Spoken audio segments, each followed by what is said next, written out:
அதில் எதுவும் சிங்கம் வரும் நல்லா தேய்ச்சாதான் இல்லை சார். அந்த நிற்கணுமா ஒரு ஆள் வந்து எடு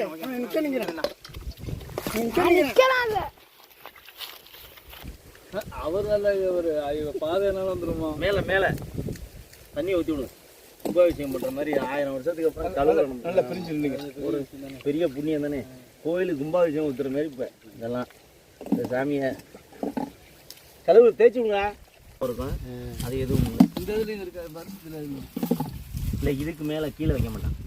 அது மாதிரி தூண் மாதிரி அடிச்சிருக்கேன். அதுவும் தான் அங்கிட்டு தான் தூணு காமிச்சிருப்பான். தூண் மட்டும் தான் இருக்கு. உட்காந்துக்கிட்டு தூணு.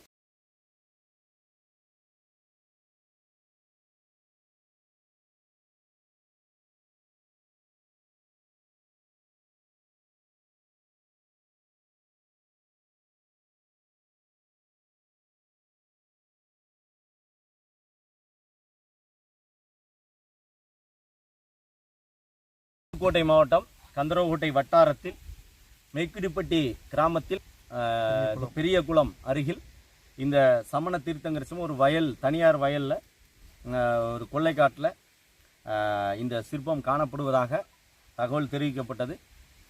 இந்த தகவலை குன்றனார் கோவில் முத்து சுப்பிரமணியம் என்று சொல்லுகிற குருக்கள் நமக்கு காலைல தகவல் தெரிவிச்சிருந்தாங்க. அது மட்டும் இல்லாமல் இந்த ஊருடைய கிராமத்தினுடைய ஊராட்சி மன்ற தலைவர் அண்ணன் முருகேசன் மற்றும் அவரோடு கிராமத்தார்கள் எல்லோரும் நின்றிருந்தாங்க. கந்தரவக்கோட்டை அரசு ஆண்கள் மேல்நிலைப்பள்ளியினுடைய கணினி ஆசிரியர் சரவணன் மற்றும் தொன்மை பாதுகாப்பு மன்ற மாணவர்கள் எல்லோரும் இந்த கலாய்வில் எங்களோடு பங்கேற்று இந்த சிற்பத்தை அடையாளப்படுத்துவதற்கும் முழுமையாக எங்களோட கலாய்வில் ஈடுபட்டிருக்காங்க. இந்த சிற்பம் என்பது தீர்த்தங்கரர் சிற்பம் என்பதை அடையாளப்படுத்தியிருக்கிறோம். இந்த கலாய்வின் மூலமாக அந்த தீர்த்தங்கரர் சிற்பத்தினுடைய மேல்புறத்தில் முக்குடை காணப்படுகிறது. முகத்தினுடைய மேல் பகுதி முழுமையாக சிதைந்து இருக்கிறது.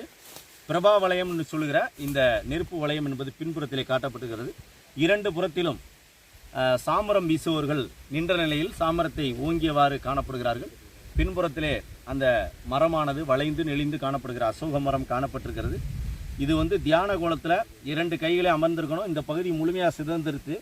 என்னுடைய கீழ்ப்பகுதியில் மேடை இருக்குது. மேடையை பொறுத்த வரைக்கும் எவ்வித குறியீடுகளோ எதுவுமே இல்லை, ஏன்னா எல்லாம் சிதைஞ்சிருச்சு. இந்த சாமரம் வீசுவர்கள் ஒரு மேடையில் நின்றிருப்பதாக காட்சிப்படுத்தப்பட்டிருக்கு. நீண்ட காதுகள், தொடையுடைய காதுகள் காணப்பட்டிருக்கு. முகத்தினுடைய மேல் பகுதி இருக்கிறதுனால இது இன்னார் தான் இந்த சமண தீர்த்தங்கரர் என்பதை அடையாளப்படுத்த முடியாது. என்றாலும் இந்த பகுதி கந்தரவக்கோட்டை பகுதி என்பது சமணம் தலை தோங்கி இருந்தது என்பதை வெளிப்படுத்துகிற மிக முக்கியமான சான்றாக இருக்கிறது. புதுக்கோட்டை மாவட்டத்தை பொறுத்தவரையில் இந்திய தொல்பொருள் ஆய்வுத்துறையின் கட்டுப்பாட்டில் 30க்கும் மேற்பட்ட சமண தடயங்களும் சிற்பங்களும் அடையாளப்படுத்தப்பட்டு பாதுகாக்கப்பட்டு வருகிறது. தொடர்ச்சியாக 10க்கும் மேற்பட்ட சிற்பங்களை புதுக்கோட்டை தொல்லியல் ஆய்வுக் கழகம் அடையாளப்படுத்தியிருக்கிறது. அந்த விதத்தில் இந்த சிற்பம் என்பது மிக முக்கியத்துவம் வாய்ந்ததாக கருதப்படுகிறது. கந்தரவக்கோட்டை வட்டாரத்தை பொறுத்தவரையில் வளவம்பட்டியிலும் நாட்டாணியிலும் கீழவாண்டான் விடுதியிலும் மங்களா கோவிலும் அடையாளப்படுத்தப்பட்டிருக்கு. அதனைத் தொடர்ந்து கந்தரவக்கோட்டைக்கு மிக அருகில் காணப்படக்கூடிய இந்த பழைய கந்தரவக்கோட்டை ஊராட்சி ஒன்றிய மன்றத்துக்கு உட்பட்ட மெய்க்குடிப்பட்டி கிராமத்தில் இது அடையாளப்படுத்தப்பட்டிருப்பது என்பது மிக முக்கிய வரலாற்று சிறப்பு மிக்கதாக இருக்கிறது. இதில் என்ன சிறப்புன்னு கேட்டிங்கன்னா, அருகாமையிலேயே 12ஆம் நூற்றாண்டைச் சேர்ந்த ஒரு சிவன் கோவில், அதற்கான தடயங்கள் அடையாளப்படுத்தப்பட்டிருக்கு. இது ஒரு 10ஆம் நூற்றாண்டைச் சேர்ந்ததாக இந்த சமண சிற்பம் என்னுடைய தோற்ற அமைப்பில் காணப்படுகிறது. எனவே 10ஆம் நூற்றாண்டைச் சேர்ந்த ஒரு சமண சிற்பம் 12ஆம் நூற்றாண்டைச் சேர்ந்த ஒரு சிவன் கோயிலும் அருகருகையிலே இருந்தது என்பதை பார்க்கிற போது இது சமண சமயம் என்பது முன்னோடியாக இந்த கிராமத்தில் வழிபாட்டில் இருந்ததையும், அதனைத் தொடர்ந்து சைவ சமயம் இந்த பகுதி மக்களால் ஏற்றுக்கொள்ளப்பட்டது என்பதையும் ஒரு வரலாற்று ரீதியில் ஆய்வு செய்யும் போது அதனை வெளிப்படுத்துகிற ஒரு சான்றாக இந்த பகுதியில் இருக்கிறது. இதில் உடைய இன்னொரு சிறப்பு என்னன்னா, ஒரு 10 கிலோமீட்டர் இடைவெளியில் தொடர்ச்சியாக இந்த சமண சிற்பங்கள் அடையாளப்படுத்தப்படுவது என்பது வரலாற்று நோக்கில் இந்த பகுதி எவ்வளவு அடர்த்தியாக இந்த சமணம் பரவி இருந்தது என்பதை வெளிப்படுத்துகிற சான்றாகவும் இருக்கிறது. மணிகண்டன், புதுக்கோட்டை தொல்லியல் ஆய்வுக் கழகம் நிறுவனர், தஞ்சாவூர் தமிழ் பல்கலைக்கழக தொல்லறிவியல் துறை ஆய்வாளர், கந்தரவக்கோட்டை அரசு ஆண்கள் மேல்நிலைப் பள்ளியின் தொன்மை பாதுகாப்பு மன்ற ஒருங்கிணைப்பாளர்.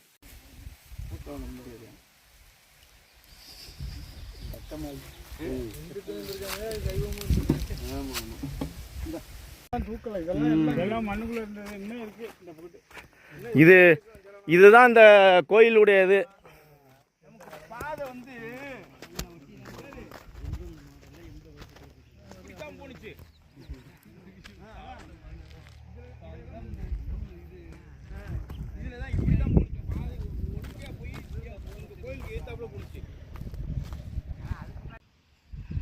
மெய்க்குடிப்பட்டியில் பெரிய ஏரிக்கு அருகில் சுமார் 1000 ஆண்டுகளுக்கு முன்னர் சிவன் சிலைகளும் சமண சிலைகளும் இங்கே ரொம்ப காலத்துக்கு முன்னால் இங்கே அங்கே கிடந்தது.